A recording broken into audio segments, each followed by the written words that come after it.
इस साल 26 सितंबर 2022 से शारदीय नवरात्रि की शुरुआत हो रही है। हिंदू धर्म में नवरात्रि के पर्व को बेहद ही खास माना जाता है। दोस्तों, नवरात्रि के 9 दिनों में दुर्गा के 9 स्वरूप की पूजा की जाती है। माता रानी के भक्तों को उनकी आराधना करने के लिए पूरे साल शारदीय नवरात्रि का इंतजार रहता है। दोस्तों, हम सभी जानने को इस बात को बहुत ज़्यादा उत्सुक होते हैं कि माता रानी किस चीज़ पर सवार होकर आ रही है और उस पर सवारी करने का मतलब हमारे लिए क्या है।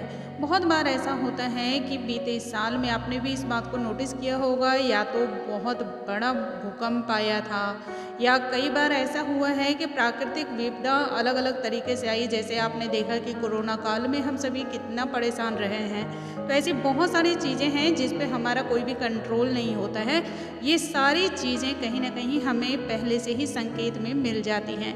आज मैं आपसे बताने वाली हूँ कुछ खास ऐसी चीज़ें जिनके द्वारा आप समझ सकते हैं कि आने वाले साल में आपकी कोई भी मनोकामना पूर्ण होगी। आपके लिए दिन अच्छे रहेंगे या बुरे रहेंगे, या फिर आपके जो भी पारिवारिक रिश्ते हैं उसमें मजबूती आएगी या बिखराव आएगा, या फिर आपके करियर में ग्रोथ होगा या उसमें गिरावट आएगी। दोस्तों, इन सभी चीज़ों की हमें कहीं ना कहीं से झलक पहले ही पता चल जाती है। संकेत माता रानी के द्वारा हमें पहले से ही इस बात को दे दिया जाता है। बस आवश्यकता है इस बात को समझने की। हमें किस तरह से ये समझना चाहिए और इसका समझने को क्या क्या आसान तरीका है जिसको आप बहुत ही आराम से फॉलो कर सकते हैं किसी के बताए बगैर भी। आज मैं उन तरीकों को आपको बताने वाली हूँ। हेलो दोस्तों, आप सभी का द डिवाइन सोल में बहुत बहुत स्वागत करती हूँ। यदि आप चैनल पे पहली बार आए हो तो चैनल को लाइक शेयर सब्सक्राइब करना बिल्कुल ना भूलें। साथ ही नोटिफिकेशन बेल को जरूर प्रेस करें ताकि हमारे आने वाले हर लेटेस्ट वीडियो की जानकारी आप तक तत्काल ही पहुँच सके। दोस्तों, पंचांग के अनुसार अश्विन माह के शुक्ल पक्ष की प्रतिपदा से शारदीय नवरात्रि की शुरुआत होती है। इस साल शारदीय नवरात्रि की शुरुआत 26 सितंबर से हो रही है, जो कि 5 अक्टूबर 2022 तक मनाई जाएगी। नवरात्रि में लोग उपवास रहकर मां जगदम्बे की विधि विधान से पूजा अर्चना करते हैं। अपनी श्रद्धा और शक्ति के अनुसार कुछ लोग तो पूरे 9 दिन, तो कुछ पहले और आखिरी दिन का व्रत रखते हैं। साथ ही शारदीय नवरात्रि के प्रथम दिन घरों में कलश स्थापित किए जाते हैं। इस बार नवरात्रि को बेहद ही शुभ माना जाता है। दोस्तों, इस बार का नवरात्रि बहुत ही खास है क्योंकि इस बार माता रानी हाथी पर सवार होकर आ रही है। दोस्तों, हमें इस बात को जरूर जानना चाहिए कि हाथी पर सवार होकर माता रानी के आगमन का क्या मतलब होता है।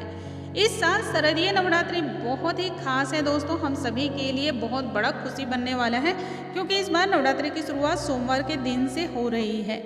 हमारे शास्त्रों के अनुसार जब भी नवरात्रि की शुरुआत रविवार या सोमवार से होती है तब माँ दुर्गा हाथी पर सवार होकर आती हैं। धार्मिक मान्यता भी है कि नवरात्रि में जब माँ दुर्गा हाथी पर सवार होकर आती है तो इसे बहुत ही शुभ माना जाता है। हाथी पर सवार होकर माँ दुर्गा अपने साथ ढेर सारी खुशियाँ और सुख और समृद्धि लेकर आती हैं। माँ का वाहन हाथी ज्ञान और समृद्धि का प्रतीक माना जाता है। इससे देश में आर्थिक समृद्धि भी आएगी। दोस्तों, साथ ही आपकी मनोकामनाएं भी पूर्ण होगी। ज्ञान की वृद्धि तो होगी ही होगी।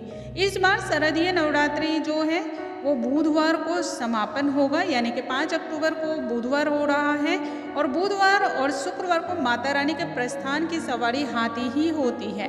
तो इस मान्यता के अनुसार भी यदि देखा जाए दोस्तों, तो नवरात्रि की जो समाप्ति होती है उसके अनुसार माता रानी हाथी पर सवार होकर ही वापस भी जाएगी, जो इस बात की ओर दर्शाता है कि बरसात अच्छी खासी होगी।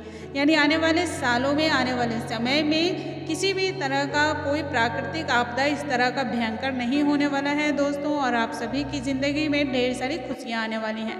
दोस्तों, मुझे उम्मीद है आज की ये जानकारी आप सभी को बहुत ज़्यादा पसंद आई होंगी, और जानकारी पसंद आई हो तो इसे फैमिली और फ्रेंड्स के साथ शेयर करना बिल्कुल ना भूलें। अगले वीडियो के लिए इंतज़ार करें दोस्तों। हम फिर से मिलेंगे एक नई और अद्भुत जानकारी के साथ। तब तक के लिए नमस्कार दोस्तों।